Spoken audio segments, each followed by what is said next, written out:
शेतकरी मित्रांनो नमस्कार, मी निलेश मांजरे, ग्रीन लाईफ कृषी कोल्हापूर अंतर्गत आपण एक आणखीन व्हिडिओ तुमच्यासाठी घेऊन आलेला आहे। प्लॉट आहे केळीचा। माझ्यासोबत शेतकरी आहे। शेतकऱ्यांना विचारू आपण ह्या केळीचं नियोजन यांनी कशा पद्धतीनं केलं, यांना कशा पद्धतीचा आसपास खर्च झाला, आज रोजी त्यांना त्या प्लॉटबद्दल काय वाटते हे सर्व जाणून घेण्यासाठी मी इथं आलेलो आहोत। नमस्कार नमस्कार। पुन्हा तुमचं एकदा पूर्ण परिचय सांगा। मी अविनाश त्र्यंबकराव पर्वते, राहणार मुरादेवी, अंजनगाव सुरजी, तालुका जिल्हा अमरावती। आता मला सांगा, ह्या जो प्लॉट आहे हा प्लॉट आपला केळीचा आहे। हो, हे केळीचा प्लॉट किती एकरचा आहे? हा आहे 2.5 एकराचा। 2.5 एकरामध्ये किती झाडं बसवली? 2.5 एकरामध्ये झाडं बसले 3600 झाडं बसले।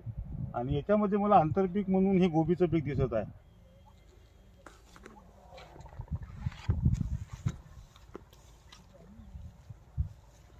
हो, हे आंतरपीक गोबीचं पीक सुद्धा तुम्हाला हे तुम्हाला आयडिया कोण दिली? सुरुवातीला माझ्या डोक्यात मेथीचं चालू होतं, पण मग नंतर लक्षात आलं की मेथी अन्नद्रव्य जास्त ओढते आणि गवताचा त्रास सुद्धा होतो, पाऊस असते त्यावेळेस चालू। बरोबर आहे।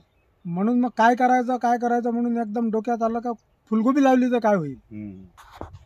म्हणून मग मेथी कॅन्सल केली। म्हटलं आपल्या तासात आपण केळीला औषध पाणी वगैरे सगळं देतो, ड्रीप मधून आणायचे जाते, 2 केळीच्या मधात जागा सुटते तिथं खत पाणी सगळं पडतेच आहे। बरोबर आहे। म्हणून मी विचार केला की गोबी टाकू, म्हणजे आंतरपीक म्हणून कामात काम होऊन राहिलं, डेव्हलप म्हणजे केळीचा प्लॉट मोठा होईपर्यंत आपलं गोबीचं पीक निघून जाते, वेगळी मेहनत घ्यायचं काम नाही। आता ठीक आहे, आता आपण आंतरपीक म्हणून गोबीचं पीक याच्यात निवडलेलं आहे। आता मला सांगा, ह्या प्लॉटचं प्रॉपर ट्रीटमेंट हे तुम्ही कोण्या पद्धतीने केलं? सुरुवातीला केळी लावली आम्ही, लावल्यानंतर त्यावेळेस उन्हाचा प्रकोप जास्त होता, ऑक्टोबर हिट होती तेव्हा। बरोबर। त्याच्यामुळे सुरुवातीला आम्हाला त्रास भरपूर गेला, पण त्याच्यात मग सॉइल ट्रीटमेंट आणि याचा चार्जरवर आम्ही भरपूर भर दिला त्याच्यासाठी, आणि त्या माध्यमातून केळीला थोडं ताकद दिली की उन्हाचा जास्त त्रास तिला होऊ नये। त्याच्यामुळे मग त्याच्यात ती केळी जमून गेली। म्हणजे प्रामुख्याने तुम्ही ग्रीन लाईफ अंतर्गत समजा याचं प्रॉपर ट्रीटमेंट केलेलं आहे। हो। आज प्लॉटला किती दिवस झाले? आज प्लॉटला 2.5 महिने झाले। 2.5 महिने पूर्ण झालेला आहे। आणि हे जे लावले तुम्ही, कंद लावलं की बियाणं लावलं, रोप लावलं होतं? टिश्यू कल्चरचं रोप लावलं। कल्चरचं तुम्ही रोप लावलं, लागवड केली। सुरुवातीला जर ऑक्टोबर हिटमध्ये त्रास झाल्यामुळे झाडं वगैरे मरण पावले, म्हणजे 3500 झाडं आहे जवळपास, त्याच्यामुळे 300-400 खालण्या तुमच्या आहेत। त्याच्यामध्ये आंतरपीक म्हणून तुम्ही गोबीचा निवड केला आहे। आता याच्यावर प्रॉपर तुम्ही हे ग्रीन लाईफ कोल्हापूर अंतर्गत ट्रीटमेंट केला आहे, ती गोबी असो की केळी असो, दोन्ही याच्यावर। आता पण अंदाजे खर्च काय प्लांटेशनचा झाला याच्यावर अंदाजे?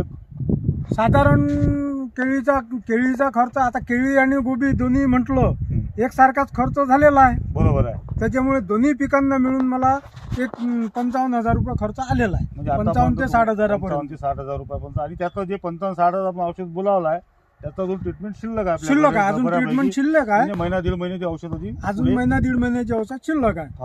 आता त्या याच्यात आंतरपीक घेतल्यामुळे गोबीतून मला तो पैसा निघून येतो, पैसा पण निघून येतो। आणि हे जे आपलं जे मेन पीक आहे केळीचं, ते पीक तुमचा केळीचा प्लॉट प्लस तुमचा चेन्याचा प्लॉट हा ग्रीन लाईफ कृषी अंतर्गतच ट्रीटमेंट आहे। आणि तुम्ही चेन्याच्या व्हिडिओमध्ये ज्या पद्धतीनं सांगितलं का तुम्ही 4 वर्षापासून ग्रीन लाईफचे प्रोडक्ट वापरून राहिले, तुम्हाला अनुभव आलेला आहे। तुम्ही आज जो शेतकरी वर्ग हा रासायनिकवर जो खर्च करतोय, त्या शेतकऱ्यांना तुम्ही काय सांगू इच्छिता तुमच्या भाषेत, तुमच्या अनुभवानुसार? माझं सांगणं एकच आहे, दिवसेंदिवस रासायनिक खत वापरून जमिनीचा ऱ्हास होत चालला, आणि तो ऱ्हास होता होता त्याच्यातले जीवाणू जे आहेत ते मरून राहिले, त्याच्यामुळे पिकांवर त्याचा अटॅक होऊन ते पिकांचं नुकसान होऊन राहिलं। आणि काही लोकांचा असा भ्रम आहे की चालू केल्यानंतर पीक होत नाही, पहिल्या वर्षी पीक होते, असातला भाग काहीच नाही आहे। ती गैरसमज तो दूर करून टाकावा शेतकऱ्यांनी आणि ऑर्गॅनिक कडे वळावं। जमीन आपल्या पुढच्या पिढीला ती हँडओव्हर करायची आहे, त्यांना सुद्धा ती जमीन चांगल्या पद्धतीची दिल्या गेली पाहिजे। हा एक भविष्याचा विचार करून त्या हिशोबाने जैविक शेती केलेली केव्हाही चांगली।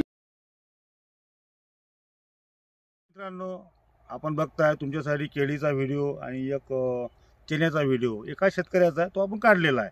आणि शेतकरी हा 4 वर्षापासून युजर आहे। 4 वर्षापासून युजर असून ते ग्रीन लाईफचे प्रोडक्ट वापरत आहे. त्यांना जो प्रामुख्याने अनुभव आलेला आहे, जो ते बोलत आहेत का त्यांनी कुठेही तर अजूनपर्यंत केमिकलचा वापर केलेला नाही आहे. म्हणजे केमिकलचा वापर म्हणजे केलाच नाही.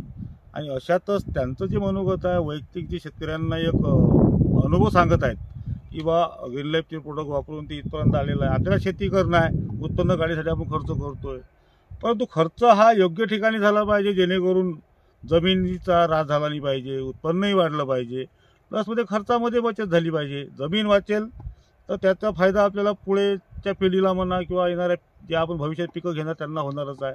तर रासायनिक टाकू जर आपल्या जमिनी खराब झाल्या आणि कुठंतरी त्याच्यातून उत्पन्न आणखीन वाढीसाठी आपण जर रासायनिकचाच वापर करतोय, तर कुठंतरी हा विषय थोडासा विचारपूर्वक केला पाहिजे आणि शेतकऱ्यांना ऑर्गॅनिक शेतीकडे वळला पाहिजे. आणि ऑर्गॅनिक शेती करणं म्हटलं म्हणजे ग्रीन लाईफ तुमच्या पाठीशी आहे. ग्रीन लाईफ प्रामुख्यानं प्रॉपर ट्रीटमेंट करते, नियोजनबद्ध काम करते, असे आहे. तुम्ही माहिती घेऊन त्या पद्धतीनं जर ग्रीन लाईफचा जर वापर केला, अवलंब केला, तर निश्चितच शेतकऱ्याला खर्च होणारच आहे, खर्च करावाच लागेल, खर्चाशिवाय पिकणार सुद्धा नाही. परंतु जर डायव्हर्ट तुम्ही रासायनिकचा जो खर्च होणार आहे, तो खर्च जर तुम्ही ग्रीन लाईफवर केला तर कुठंतरी त्याचा फायदा जमिनीला आला